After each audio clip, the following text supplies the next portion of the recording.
ആദ്യം അച്ഛന് വാങ്ങിച്ച ഡ്രസ്സ് ധനുഷും സ്നേഹം തന്നെ ഒരുമിച്ച് കൊടുത്താട്ടെ.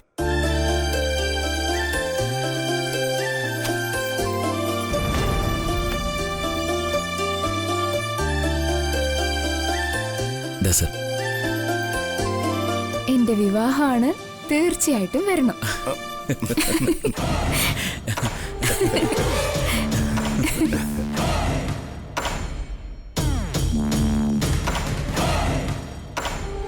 നല്ല കോമഡി അല്ലേ? ഇനി ഓരോരുത്തർക്കുള്ളത് നിങ്ങൾ രണ്ടുപേരും തന്നെ എടുത്തു കൊടുക്ക്.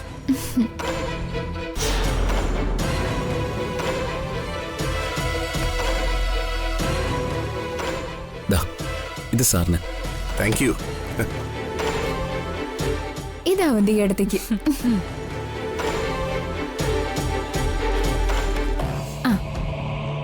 ഇതനഘയ്ക്ക്.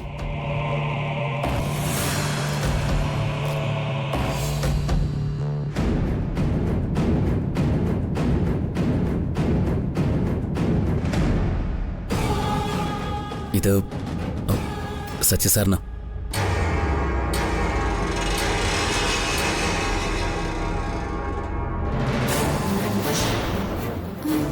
അർച്ചനേട്ടത്തേക്കുള്ള കവർ എന്തിയെ? അത് ഞാൻ കൊടുക്കാം. ഞാനല്ലേ അർച്ചനയുടെ സാരി സെലക്ട് ചെയ്തേ.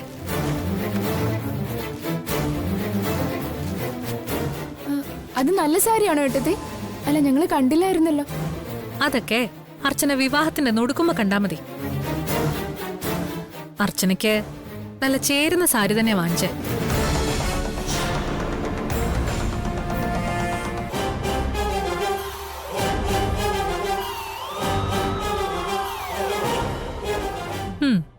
അർച്ചനയ്ക്ക്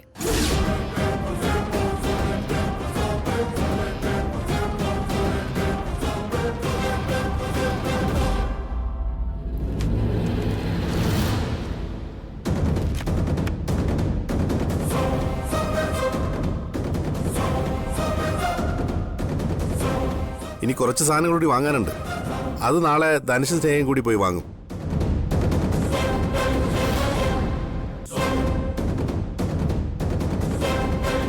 സന്ദീപിന് ഡ്രസ്സൊന്നും എടുത്തില്ലേ? അതിന് അവനിവിടെ ഇല്ലല്ലോ, ഹോസ്പിറ്റലല്ലേ. അതിന്റെ അർത്ഥം അവൻ ഈ കുടുംബത്തിലെ ആരുമല്ലെന്നാണോ?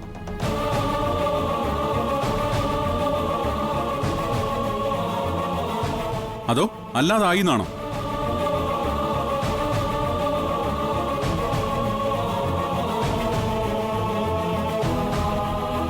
നഷ്ടപ്പെട്ടു എന്ന് കരുതി ഏട്ടൻ തിരികെ വന്നപ്പോ കൂടെ ഉണ്ടായിരുന്ന ഏട്ടനെ നീ മറന്നുപോയല്ലേ?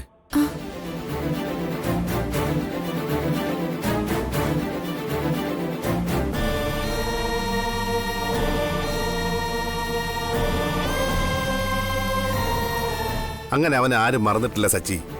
ഞാൻ അവനെ വിളിച്ചപ്പോ അവൻ വരാൻ സാധ്യതയില്ലെന്നാ പറഞ്ഞത്. ഞാൻ നിർബന്ധിച്ചു പറഞ്ഞു, അവൻ കേട്ടില്ല. അതുകൊണ്ടാ അവനൊന്നും വാങ്ങാതെ വന്നത്. ഞാനും അർച്ചനെ വിവാഹത്തിന് വരുന്നുണ്ടെന്ന് ആരാ ഏട്ടനോട് പറഞ്ഞത്?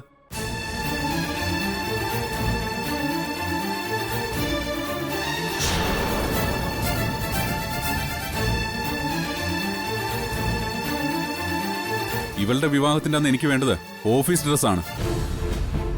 അത് ആവോളം എന്റെ കയ്യിലുണ്ട്.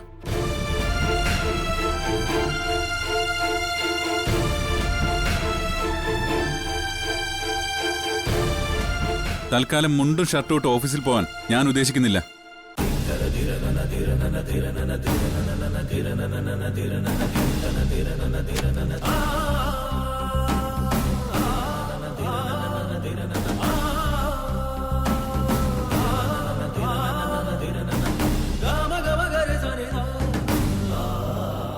സന്ദീപ് എന്താ വിവാഹത്തിന് വരുന്നില്ലെന്ന് പറയുന്നത്?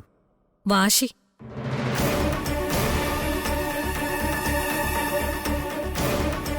പലതവണ മുടക്കാൻ നോക്കിയിട്ടും നടക്കാത്തതിലുള്ള വാശി, അത് തന്നെ.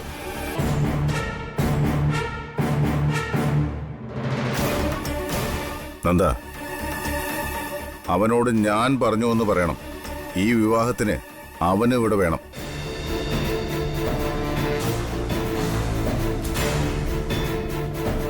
അതുപോലെ സച്ചിയും അർച്ചനയും.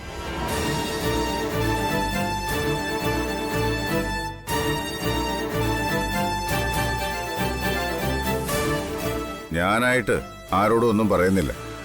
നന്ദൻ തന്നെ എല്ലാവരോടും കാര്യങ്ങൾ പറഞ്ഞ് മനസ്സിലാക്കിയാൽ മതി.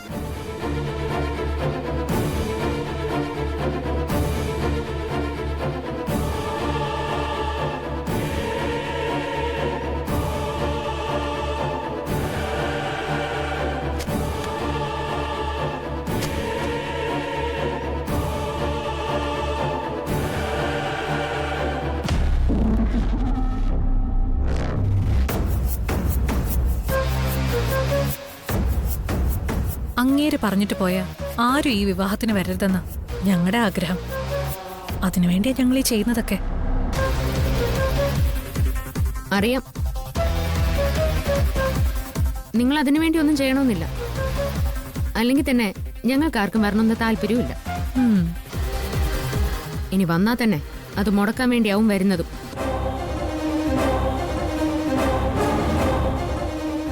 വന്നാ അത് ഉറപ്പായും മുടക്കുകയും ചെയ്യും. ചിലപ്പോ അങ്ങനെ അങ്ങോട്ട് വരാനുള്ള സാധ്യതയുണ്ട്. ഒന്ന് നിന്നെ.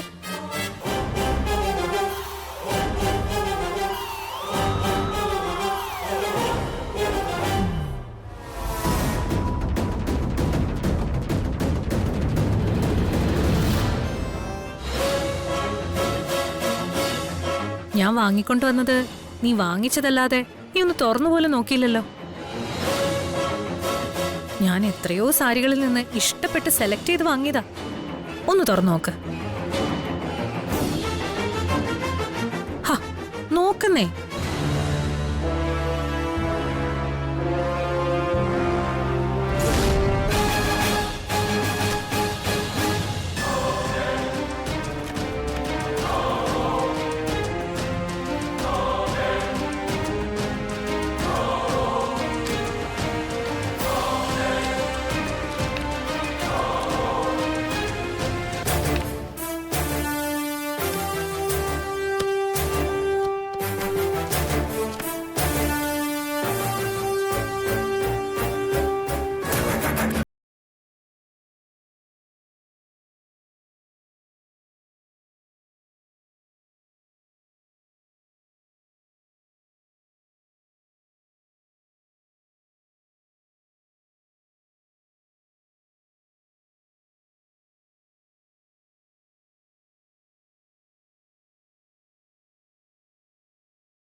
അതായത് വിവാഹം മുടക്കാനാണ് നീ വരുന്നതെങ്കിൽ നിനക്കിതിന്റെ ആവശ്യം വരും.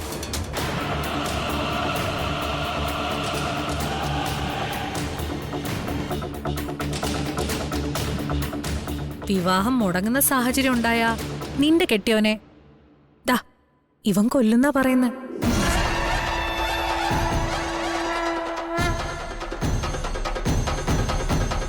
അങ്ങനെ സംഭവിച്ചാ നിനക്ക് ഇതുകൊടുത്ത് തെക്ക് വടക്ക് നടക്കാം. അകാലത്തിൽ പൊലിഞ്ഞ സച്ചിദാനന്ദന്റെ വിധവയായിട്ട്.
അനുപേട്ട, കാലനക്കരുതെന്ന് എത്ര തവണ പറഞ്ഞു അനുപേട്ട.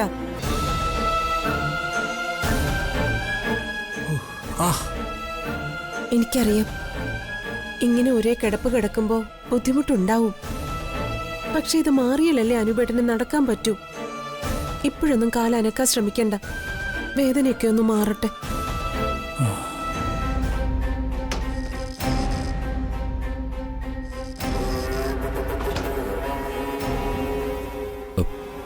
ഇപ്പൊ എങ്ങനെയുണ്ട്? വേദനയുണ്ട്.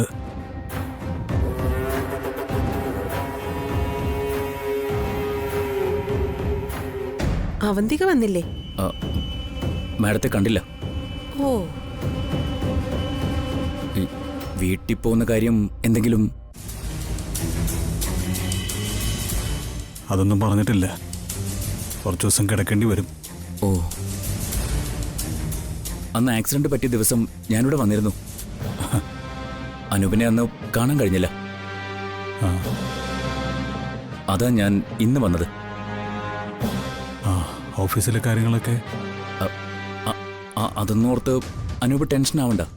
അതൊക്കെ ഞാൻ നോക്കിക്കോളാം. അല്ല, ഏത് വണ്ടിയാ തട്ടിയത്? പിന്നീട് അതിനെക്കുറിച്ച് അന്വേഷിച്ചോ? ഒരു ജീപ്പാ വന്ന് ഇടിച്ചത്. നിർത്താതെ പോയതുകൊണ്ട് ആരാണെന്നറിയില്ല. പോലീസ് കേസ് വല്ലതും? ഞങ്ങളായിട്ട് കൊടുത്തിട്ടില്ല. ഇവിടെ ഹോസ്പിറ്റലിൽ നിന്ന് വിളിച്ച് പറഞ്ഞിട്ട് ഇവിടുത്തെ ടൗൺ സി മൊഴിയെടുക്കാൻ വന്നിരുന്നു. ആ, അറിയാവുന്ന കാര്യങ്ങളൊക്കെ പറഞ്ഞു കൊടുത്തു. അതിന് ആരുടെ വണ്ടിയാണെന്ന് അറിയില്ലെന്നല്ലേ പറഞ്ഞത്? പിന്നെന്ത് മൊഴി കൊടുക്കാനാ? അത് ഞങ്ങൾക്ക് ചില സംശയങ്ങളുണ്ട്, അതുകൊണ്ട് പറഞ്ഞതാ. സംശയം? അതെ, അനൂപേട്ടനെ ഇടിച്ച വണ്ടി മനഃപൂർവ്വം വന്ന് ഇടിച്ചതാണോന്ന്.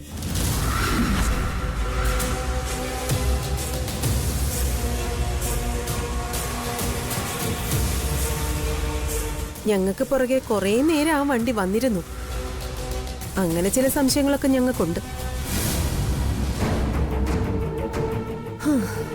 ഇനി ഞങ്ങളുടെ ശത്രുക്കൾ ആരെങ്കിലും പറഞ്ഞു വിട്ടതാണോ എന്നും ഞങ്ങൾക്ക് സംശയമുണ്ട്. അതിനു മാത്രം ശത്രുക്കൾക്കുണ്ടോ നിങ്ങൾക്ക്? അല്ല, ശത്രുക്കളെന്ന് ഞാൻ പറഞ്ഞതേ ഈ ബന്ധുക്കൾ എന്ന് പറയുന്ന ആൾക്കാരെ കുറിച്ചാ. ഞങ്ങളോട് അടുത്ത സ്നേഹം കാണിക്കുന്ന ചില ബന്ധുക്കൾ തന്നെയാ ഞങ്ങളുടെ ശത്രുക്കള്. അതാ എന്തായാലും പോലീസ് അന്വേഷിക്കട്ടെ എന്ന് ഞങ്ങൾ കരുതിയത്.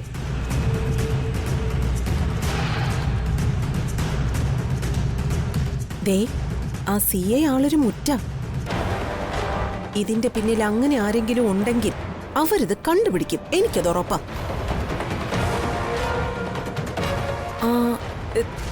ധനുഷ് വല്ലാതെ വിയർക്കുന്നുണ്ടല്ലോ. ഫാനിന്റെ സ്പീഡ് കൂട്ടണോ? ഏയ് വേണ്ട. ആ, എന്റെയും സ്നേഹയുടെയും വിവാഹത്തിന് ഇനി കുറച്ച് ദിവസങ്ങളേ ഉള്ളൂ. നിങ്ങളുടെ ഈ അവസ്ഥയിൽ ഇതിപ്പോ നടത്തണമെന്ന് ഞാൻ സേതു സാറിനോട് ചോദിച്ചതാ. സാറിനും നന്ദൻ സാറിനും ഒരേ നിർബന്ധം, ആ ഡേറ്റിൽ തന്നെ നടത്തണമെന്ന്. നിങ്ങളെല്ലാവരും ഈ വിവാഹത്തിനുണ്ടാവണമെന്ന് എനിക്ക് നല്ല ആഗ്രഹമുണ്ടായിരുന്നു.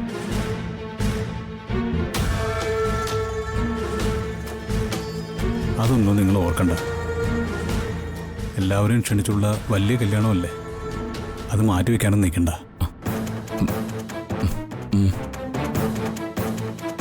എന്നാ ഞാൻ ഇറങ്ങട്ടെ, ഓഫീസിലൊന്ന് കയറണം. പിന്നെ വിവാഹത്തിൻ്റെതായ തിരക്കുകളും. ഞാൻ ഇടയ്ക്കും കൊണ്ട് ഇറങ്ങാം. ഓ ശരി.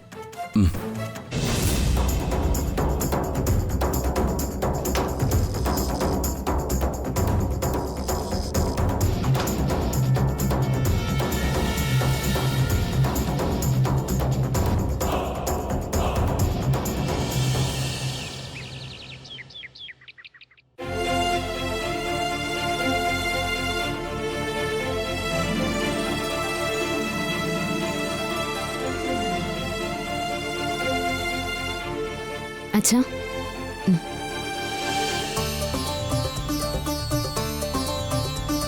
ഒരച്ഛന്റെ കാര്യങ്ങൾ ഇത്ര കൃത്യമായി ലോകത്തൊരു മകളും നോക്കിക്കാണില്ല. കല്യാണം കഴിഞ്ഞ് വന്നു കയറിയ വീട്ടിലും ഇങ്ങനൊരു അച്ഛനെ കിട്ടിയത് എന്റെ ഭാഗ്യമായിട്ടേ ഞാൻ കരുതുന്നുള്ളൂ. സ്വന്തം അച്ഛനോടുള്ള സ്നേഹം മുഴുവൻ മനസ്സിലടക്കാൻ വിധിക്കപ്പെട്ടൊരു മകളുടെ അവസ്ഥ എന്തായിരിക്കും എന്നാ ഞാൻ ആലോചിക്കുന്നത്. അച്ഛന്റെ വെറുപ്പ് മാത്രം അറിഞ്ഞ് അച്ഛന്റെ അടുത്തേക്കൊന്ന് പോവാൻ പോലും കഴിയാതെ ജീവിക്കേണ്ടി വരുന്നൊരു മകള്. അയ്യോ, അങ്ങനൊരു അച്ഛനും മകളോ? ആരുടെ കാര്യം മോളി പറയുന്നേ? നമ്മുടെ സീ കേരളത്തിൽ വരാൻ പോകുന്നൊരു സീരിയലാ അച്ഛാ. ആണോ? ആ, എന്താ പേര്? അകലെ. നവംബർ 25 തിങ്കളാഴ്ച മുതൽ നമുക്ക് കാണണം. നിങ്ങളും കാണില്ലേ?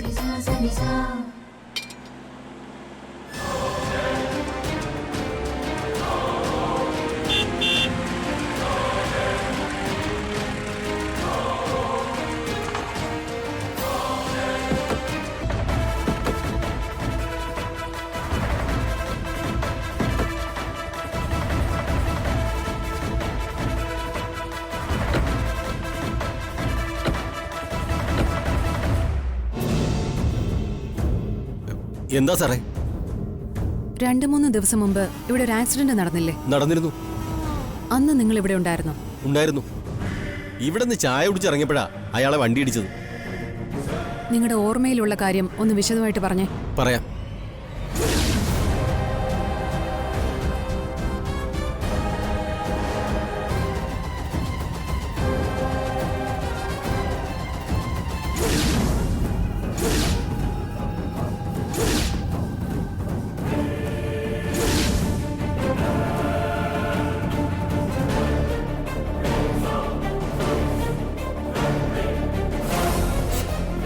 ഇവിടെ വേറെ ആളുകൾ നിന്നു എന്ന് പറഞ്ഞില്ലേ?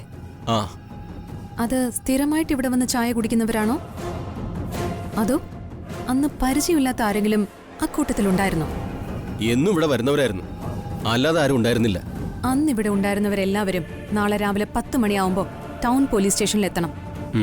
നിങ്ങളും വരണം. വരാം സാറേ. ഓക്കെ.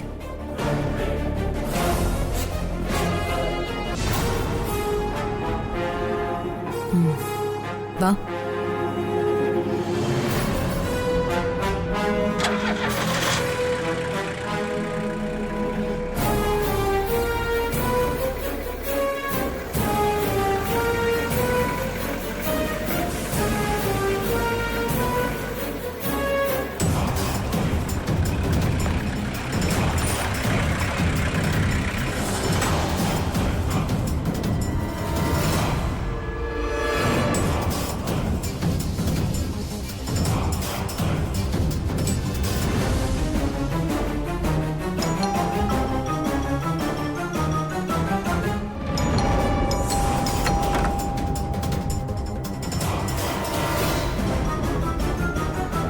നിങ്ങളുടെ വീടാണോ ഇത്? അതെ. എന്താ മാഡം? ഇവിടെ ആരൊക്കെയാ താമസം? ഞാനും മോനും. ഭർത്താവ് ഗൾഫിലാ. 23-ാം തീയതി ഇവിടെയുള്ള CCTVയുടെ ഫൂട്ടേജ് ഒന്ന് വേണമായിരുന്നു. എല്ലാം ഒന്നും വേണ്ട. ദേ, ആ പുറത്ത് വെച്ചിരിക്കുന്ന ആ ക്യാമറയുടെ മാത്രം മതി. DVR എവിടെയായിരിക്കുന്നത്? അയ്യോ, അത് മോനെ അറിയൂ. ഞാൻ അവനെ വിളിക്കാം. ബ്രഹ്മ, മോനെ ബ്രഹ്മ, വാ. ആ, ഇതാ മോൻ. 2-3 ദിവസം മുന്നേ ഇവിടെ ഒരു വാഹന അപകടം നടന്നായിരുന്നു. അറിഞ്ഞായിരുന്നോ? അറിഞ്ഞായിരുന്നു. നേരിട്ട് കണ്ടോ? ഇല്ല, ഞാനും അമ്മ അന്നിവിടെ ഇല്ലായിരുന്നു. ശരി. ആ പുറത്തുള്ള ക്യാമറയുടെ വിഷ്വൽസ് ഒന്ന് കാണണമായിരുന്നു. അതിനാ ഞങ്ങൾ വന്നത്. ഇയാൾ കൂടെ വരും. ആ DVR ഇരിക്കുന്ന സ്ഥലം ഒന്ന് കാണിച്ചു കൊടുക്കുക. അപകടം നടന്ന വീഡിയോ സ്റ്റേഷനിലേക്ക് കൊടുത്തു വിട്ടല്ലോ. സ്റ്റേഷനിലേക്ക് കൊടുത്തു വിട്ടെന്നോ? ആരുടെ കയ്യിൽ? നിങ്ങളോടൊരു കാര്യം എത്ര തവണ പറയണം? ഒരു തവണ ഞാൻ പറ്റില്ല എന്ന് പറഞ്ഞതല്ലേ? ഇന്നലെ വന്നപ്പോ നിങ്ങൾ എന്നെ വഴക്ക് പറഞ്ഞ് തിരിച്ചയച്ചു. ഇന്നത് നടക്കില്ല. എങ്കിൽ കുട്ടി ഒരു കാര്യം ചെയ്, പോലീസ് സ്റ്റേഷനിൽ പോയി ഒരു പരാതി കൊടുക്ക. ചെല്ലേ. അത് കൊടുത്തിട്ട് തന്നെയാ ഞാൻ വരുന്നത്. അവര് തന്നെയാ എന്നോട് വന്ന് വാങ്ങാനും പറഞ്ഞത്. ഇപ്പോഴും ആ വിശ്വാസം തന്നില്ലെങ്കിൽ അവരെ വിളിക്കാനും പറഞ്ഞിട്ടുണ്ട്. എന്താ, വിളിക്കണം? പോലീസ് വന്നാ ഞാൻ പറയുന്ന പോലെ മയത്തിലായിരിക്കില്ല അവരുടെ സംസാരവും പെരുമാറ്റവും. നിങ്ങൾക്ക് വിശ്വാസം വരുന്നില്ലെങ്കിൽ ഞാൻ പോയി പോലീസിനെ കൂട്ടിക്കൊണ്ടുവരാം. അപ്പൊ നിങ്ങൾ പറ്റില്ല എന്നുള്ളത് അവരോട് പറഞ്ഞാൽ മതി. മോളെ, ഒന്ന് നിന്നേ. ബ്രഹ്മ, എന്താ അമ്മേ? നീ ഇവര് ചോദിക്കുന്ന എന്താന്ന് വെച്ചാൽ എടുത്തു കൊടുത്തേക്ക്. എനിക്ക് 23-ാം തീയതി ഇവിടെ നടന്ന അപകടത്തിന്റെ CCTV വിഷ്വൽസ് വേണം. അതും കൊണ്ടേ ഞാൻ പോവും. ചേച്ചി നിൽക്ക്. ഞാൻ എൻ്റെ മൊബൈൽ കോപ്പി ചെയ്തുകൊണ്ട് വരാം.